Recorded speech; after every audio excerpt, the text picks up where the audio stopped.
I'm Mel Stewart, and this is the SwimSwam Podcast. Joining me today, we have a very special guest, Todd Balf, the author of Three Kings, Race, Class, and the Barrier-Breaking Rivals Who Launched the Modern Olympic Age. Todd is a New York Times best-selling writer known for his ability to identify little-known people and events in the world of adventure and sports and bring their stories vividly to life. He's the author of the critically acclaimed adventure sagas, The Last River, The Darkest Jungle, and the biography Major about the pioneering Black bicycle racer Marshall Major Taylor.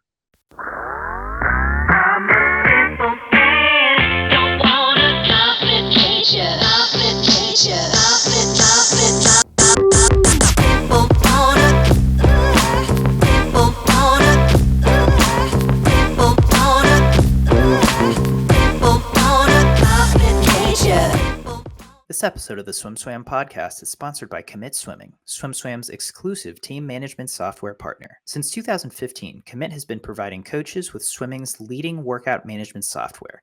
And now, Commit has team management software too. Commit wants to help you make the switch from Team Unify to a simpler, more powerful solution. Their onboarding and customer service team will walk you through every step of the way. Check them out at commitswimming.com to book your demo today. That's COMMIT swimming.com. Your work has appeared in the New York Times, Harper, GQ, Outside, Runner's World.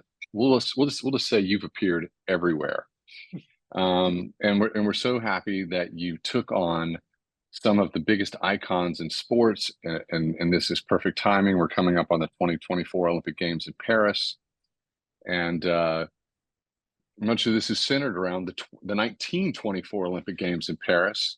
Tell me, how did you come to this material, and why did you choose this to be your focus? What was it about you then? What was it about this topic that inspired you?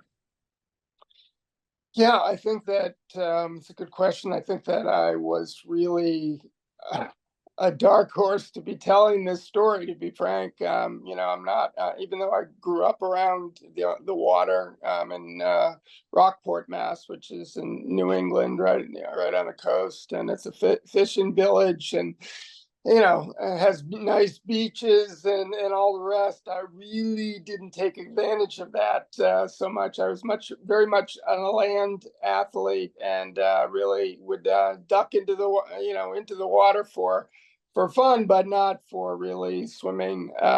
It was kind of transactional, and the water is also cold. So, in New England. So I really, and even as a, kind of a professional, as doing assignments, I remember I went to Bar Harbor to cover open swimming events. They were in Bar Harbor at the College of the Atlantic. They do swim every September to, start the year. And many of the students and faculty do a swim from Bar Harbor to a little island that's about 3/4 of a mile out, and I'm like, all right, I could do this. And, dove in and swimming away, thought I was doing marvelously. And suddenly a boat came up to me and said, like, you're going nowhere. You're just like standing in the water, basically, because I was just so cold. And so I had to be kind of rescued from my swim event, and shivered for the next several hours on land after that. So I've not had a good history with swimming per se, but I think right around COVID, I was recovering from an injury that I had from cancer surgery, and I had been partially paralyzed in the operation that came about because of that. And for years I was trying to walk again, and right around COVID, it was pretty clear that I was not going to be able to walk again, despite all sorts of rehab and all the rest. And they put me in a pool, and they started, doing more calisthenics and that sort of thing. I'm like, well, what if I try to swim? I really want to kind of do that. And at first it didn't work at all. I just kind of sunk. But I found online this sort of suit that a wetsuit that had an extra buoyancy compartment that I think that some of the long distance swimmers use and suddenly I had flotation, I was doing the overhand, I was doing the backstroke, and it was really kind of this revelation. It led to me reading a lot about swimming. I read Bonnie Soy's book, Why We Swim, which was just brilliant. And there was a little section there that introduced me to, I think it was in 1927 when she mentioned this kind of coming together of it was in Hawaii at they just newly opened this beautiful swimming pool that is right in Waikiki, and it's literally juts out into the sea, and it's fed by the seawater, and so they were opening this facility up for the first time. There were 10, I think there was about 10,000 people that were, mobbing the stadium, and in principle because they were going to see Duke Hanamoku, who was the traditional champion, who had just been dethroned by Johnny Weissmuller in the 1924 games, but he was the two-time, champion, gold medal champion, and he was revered around the islands. And so you had Johnny Weissmuller there, and you had the Japanese swim team there as well. And the one person that I was introduced to was their star, which was Kachio Tageishi. And so the more I read, the more I loved it. I mean, there was just so much, story, and this is the golden age of swimming, right? And you had so many characters, and they were in the popular press, they were called mermen and the human propellers, and the flying fish, and everything about it was magical. So I was completely drawn into it. Most everyone in my generation, we know Johnny Weissmuller as Tarzan, and so I grew up on the Johnny Weissmuller Tarzan movies, and I just consumed them endlessly, and I wanted to be Johnny Weissmuller. I wanted to be Tarzan when I was a little kid swimming. And Duke Hanamoku was, he's the father of surfing, and he's in media. And when I was a child, he was supposed to. I mean, I know that he's from nobility lightly, but it's like he was really this noble king of Hawaii, and that's what shaped my generation, and my generation was all Olympians in the 1980s and 1990s. And I wonder about this generation and what they know. What really struck me about your work is that it felt so immediate. It felt like I was there, and it felt so familiar. Like you're traveling. We excerpt, just so for people listening out there, we do excerpt Todd's book in our magazine and our Olympic preview issue, and those are selling very fast. And we give away 10,000 at Olympic trials. And we also ran this on SwimSwam.com. You can search Three Kings. You can see that excerpt, and you'll see what I mean. You did a beautiful job of putting me there, and it just felt so immediate. And these were three-dimensional characters. These were human beings. They weren't. They were real, and I felt like I knew them so much. I did not know that Johnny Weissmuller was that guy on the national team, on the Olympic team, that was a wild card and was probably going to get in trouble at some point in time.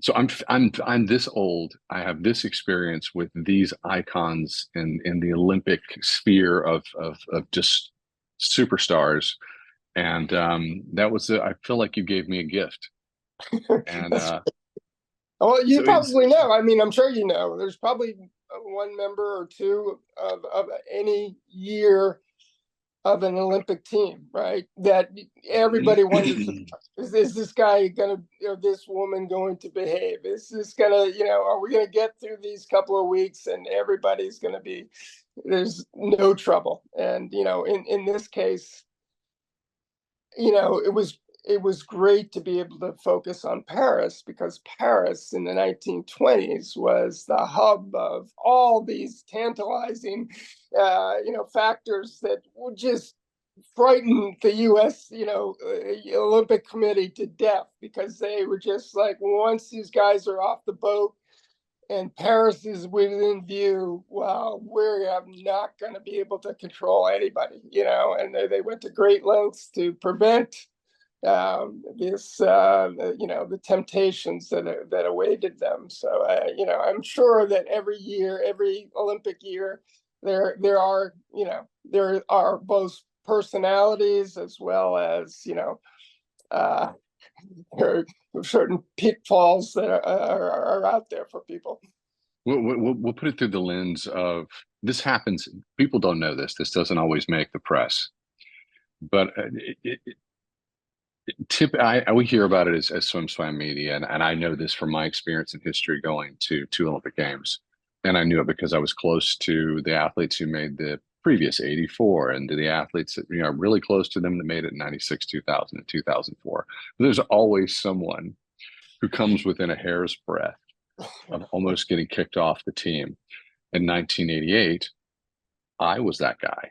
I almost got kicked off because of a training camp in Hawaii, throwing toilet paper bombs off of the top of a hotel, and they got too big, and we probably, it sounds ridiculous, but it was like a bowling ball weight of toilet paper being thrown off a hotel.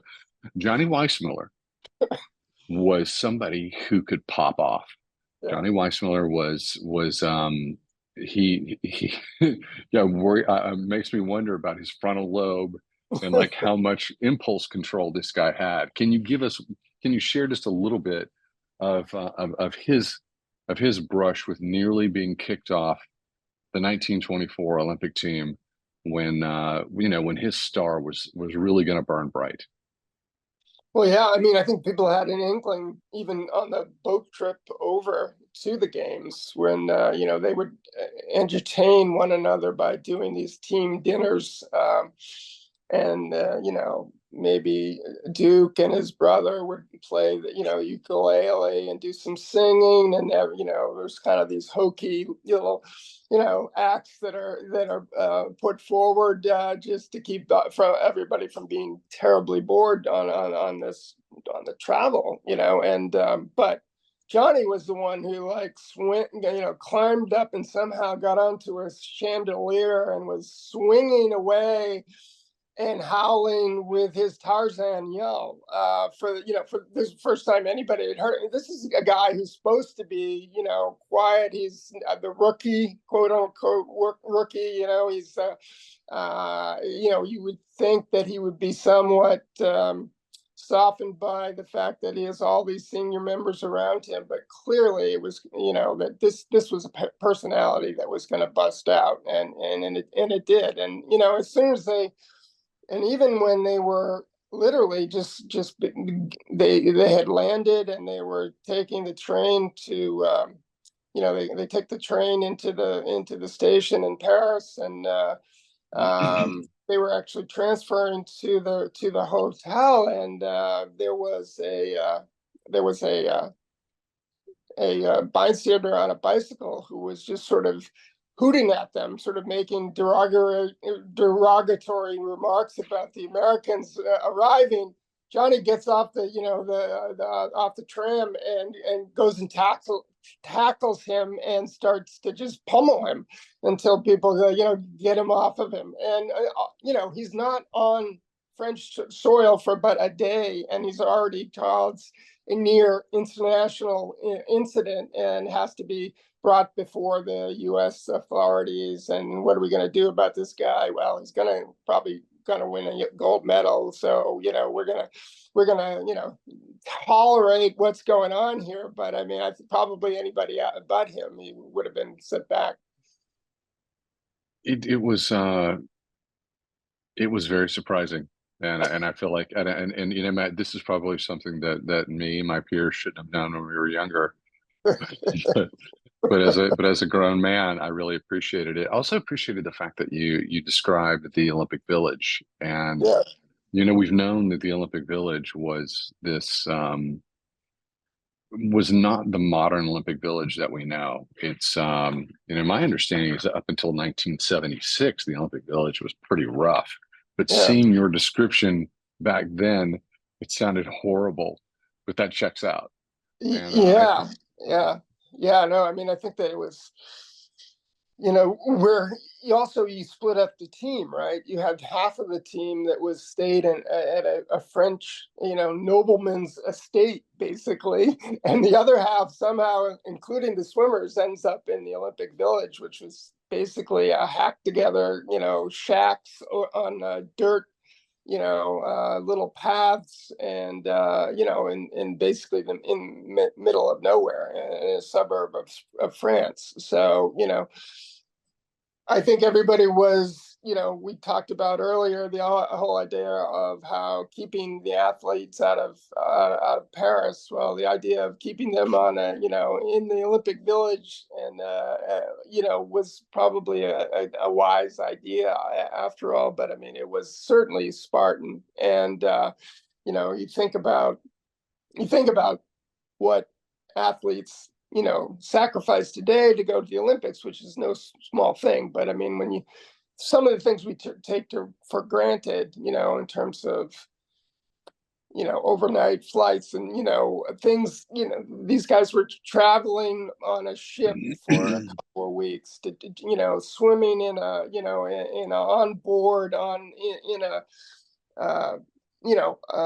this makeshift tank made from canvas strapped across, a couple of the, armaments of the boat, and had one room for one swimmer, basically. And that swimmer was just, was roped up and kept in place and just swimming for cardio and going nowhere, and, one after another is doing this just to try to stay in some semblance of shape before they compete in the games. So, there were so many things that were hardships that these guys had to endure. I mean, when Duke went over to his first Olympic Games in 1912, he was away from home for 8 months.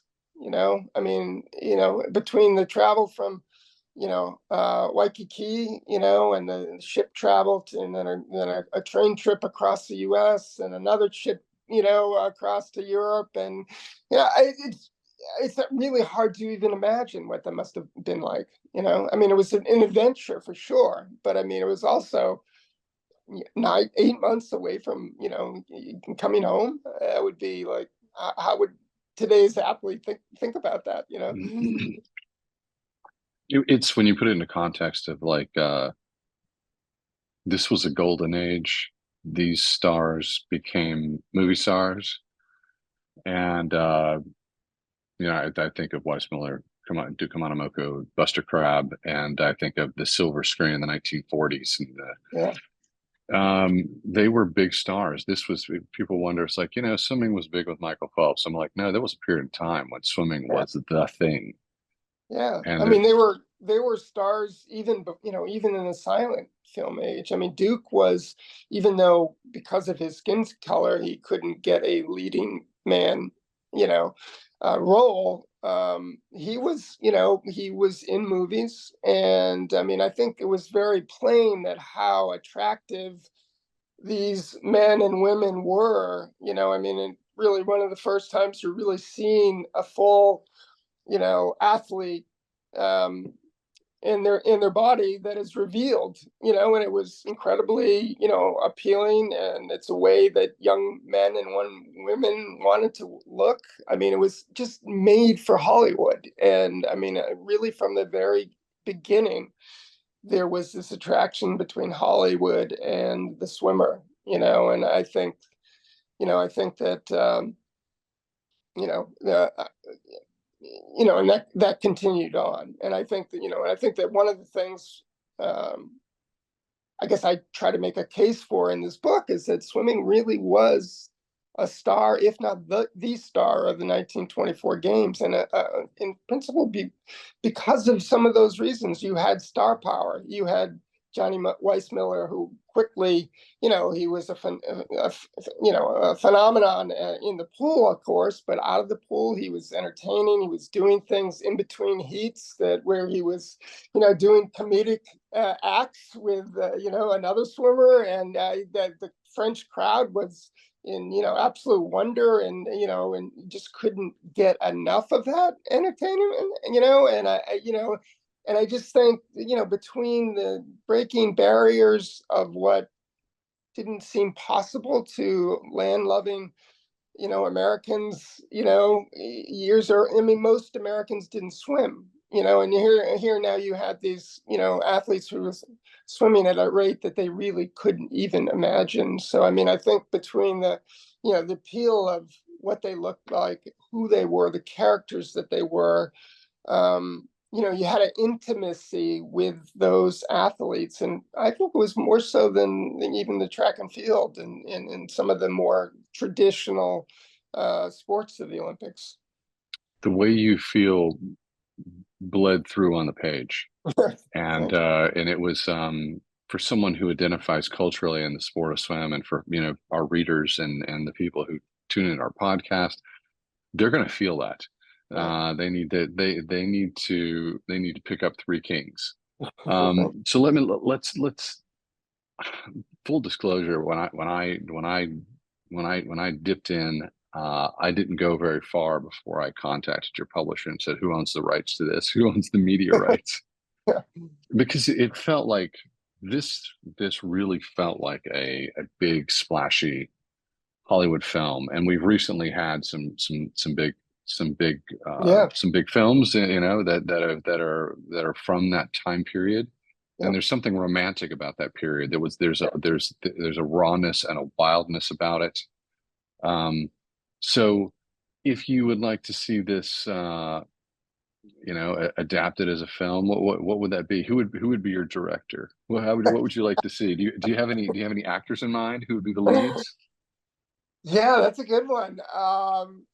God, in terms of, God, I really don't even know where to start. I think, how about you? What do you think? Who would play Johnny?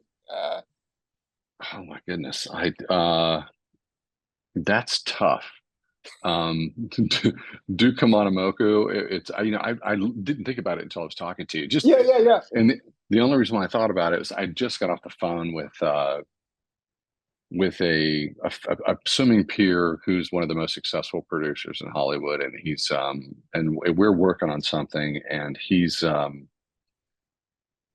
somebody who swam Division I in college, and he's had over $6 billion at the box office. And I think about Boys in the Boat, the Clooney directed film that was I thought really they serviced the material well, and this seems ripe for this type of treatment. And it's because the personalities are stars.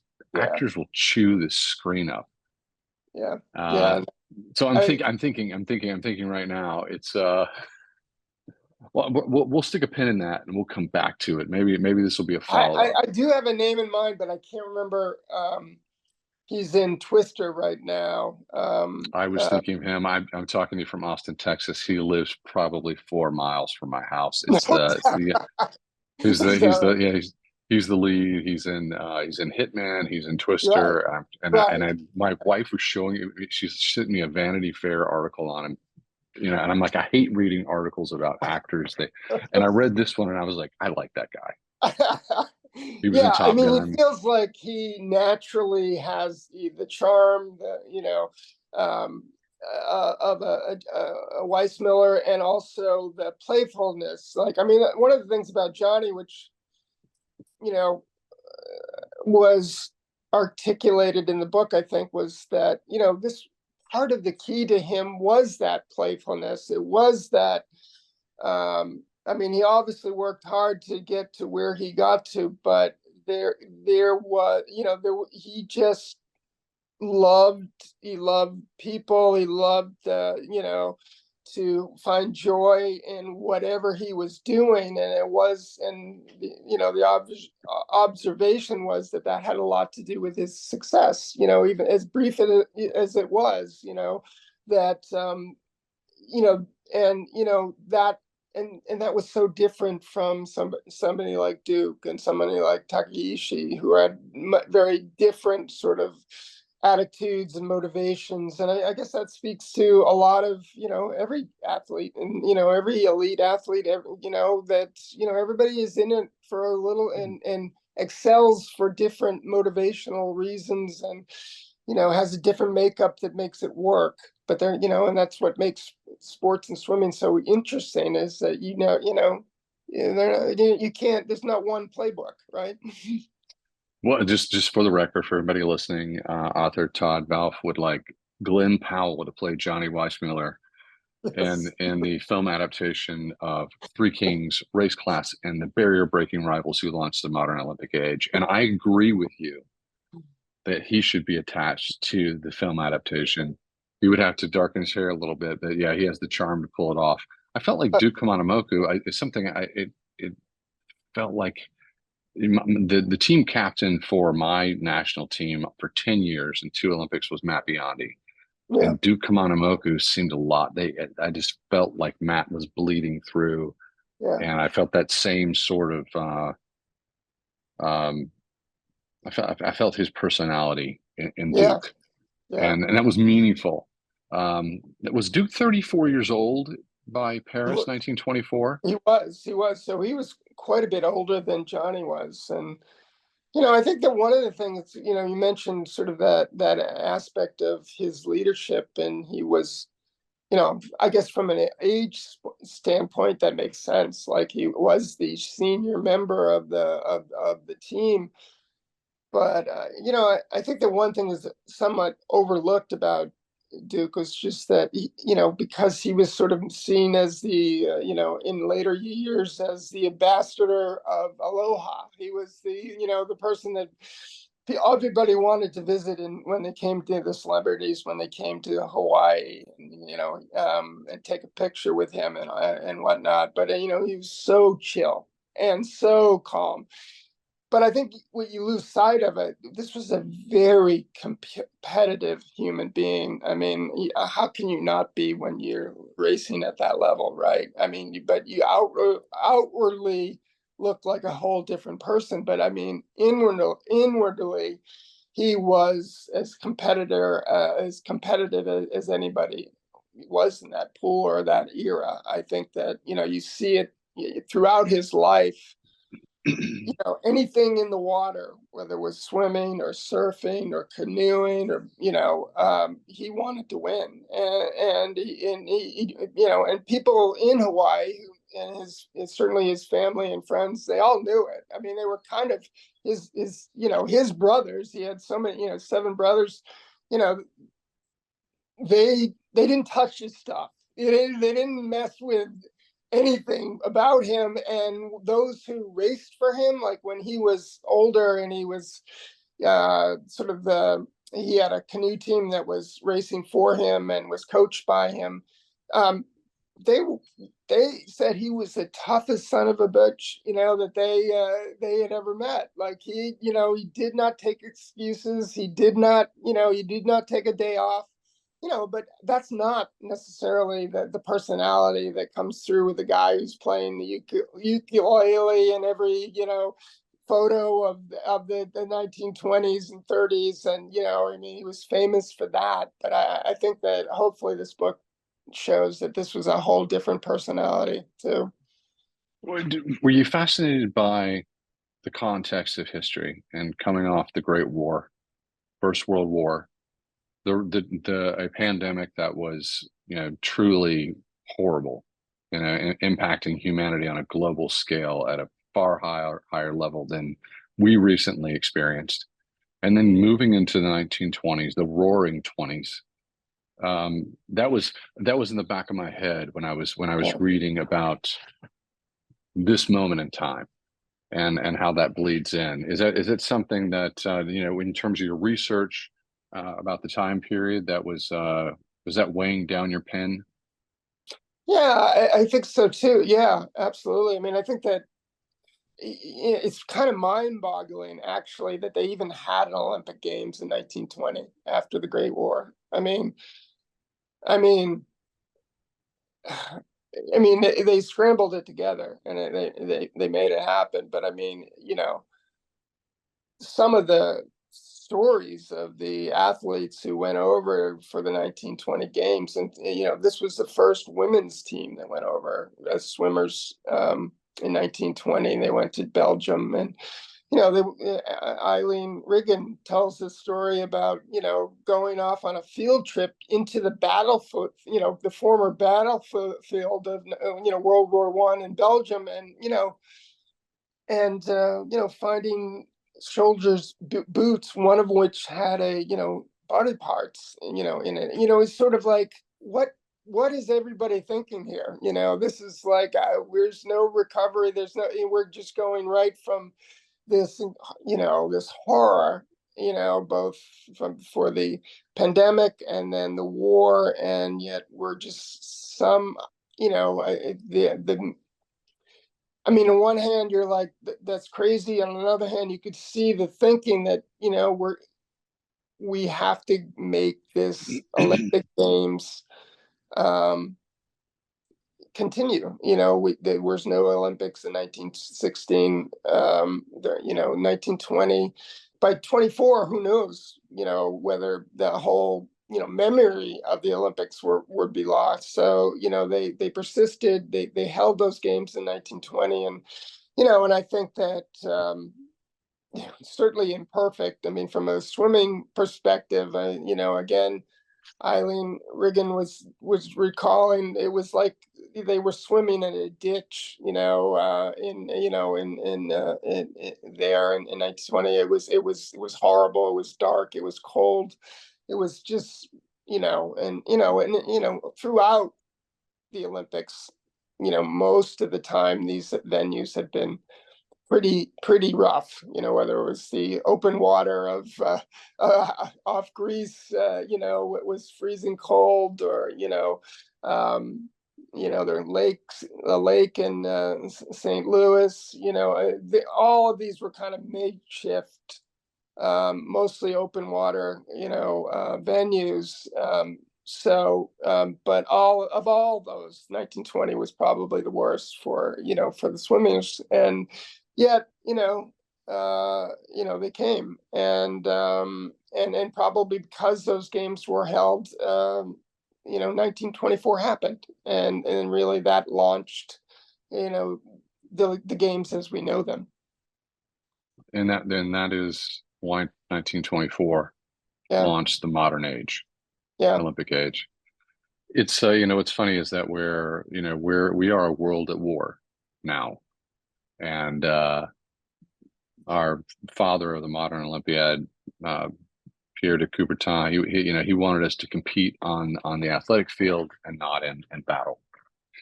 Right. And there's tension between the East and the West now, where a lot of people in the West look to the East and they're like, you're cheating.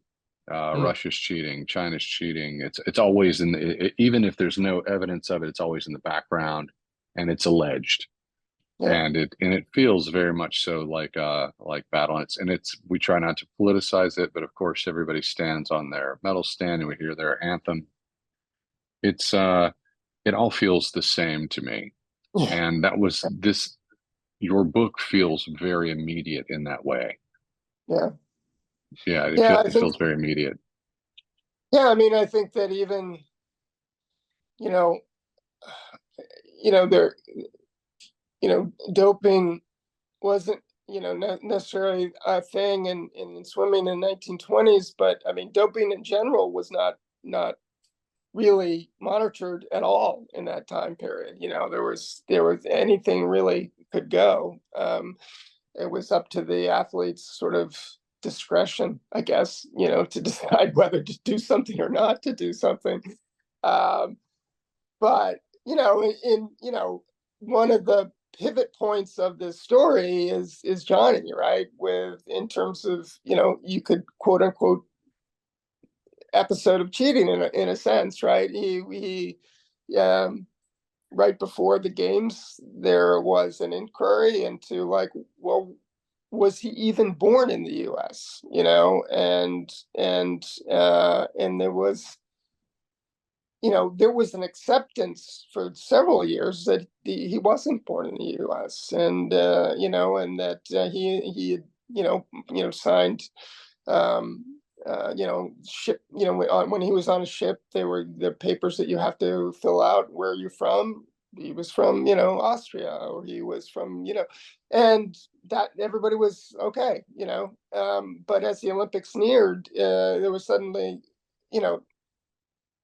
it was really important to find out where he was from, and it seemed to dawn at the latest hour on the Weissmuller family themselves once there was this investigation started, and suddenly the guy who was born in Austria was producing a paperwork that said that he was actually born in the U.S., and he had a birth certificate that was, showed it, and all the investigation went away. But I mean, this was a secret, that in fact he was born, in what was then Hungary, and it's now Romania. But I mean, and he moved to the US when he was just an infant, but it was a secret that he held on to for the rest of his life. He was terrified that somebody would take his medals away, that somebody would find out. So he didn't tell anybody. He didn't tell his family, he didn't tell friends. He went to his grave with that secret, that he was not from the US, and it would only take after the fact of his death that a report came out, and he wasn't born in the US. So I've often wondered, like, well, would this lead to some sort of, we talk right now about the reallocation of medals, right? You've got, that's a very common thing now, right? I think there's 10 or 12 people who are getting reallocated medals in Paris. Like, it kind of occurred to me, did anybody really want to take this up? Like, well, did Johnny really deserve this gold medal, when he lied about his his place of birth? That's not going to happen. But I mean, it's just sort of an interesting parallel to a lot of what goes on. I think back then there were so many immigrants, and so many people with different backgrounds that were a part of this country. I think there was a greater understanding that, you didn't need to have that final paperwork to be American. If you've been living here, you've been struggling to make a living. He came up from a very hard, life with in a broken home with a very poor family, and I don't think there was not a hue and cry to say, like, let's get that medal back. But I wonder if that same thing would hold today. I'm not going to start a Google Doc or a GoFundMe petition. We're not going there. And I think he's way too much of a luminary for us to rewrite history. But it's I don't want to hold you for very long. You're really nice to step in and share this with us and give us a little bit more insight into your inspiration and why you penned this great book. and really appreciate that you did it. I hope if you're out there and you're listening, you will go and pick up Three Kings, Race, Class, and the Barrier Breaking Rivals who launched the modern Olympic age. You're going to love it. We're the 2024 Olympic Games are about to start, and you need to bone up on your history and know why this is all happening. Do you have any parting thoughts? No, it's just been great to talk with you, and it's been wonderful to kind of gain entry into the swimming community, which is really vibrant and exciting for me, for not being a part of this ever, but really thinking deeply about this for the last 3 or 4 years, and been very, very fortunate to meet swimmers in Hawaii and California and Florida and elsewhere that have been really lovely to be helpful with telling this story. So thanks to all.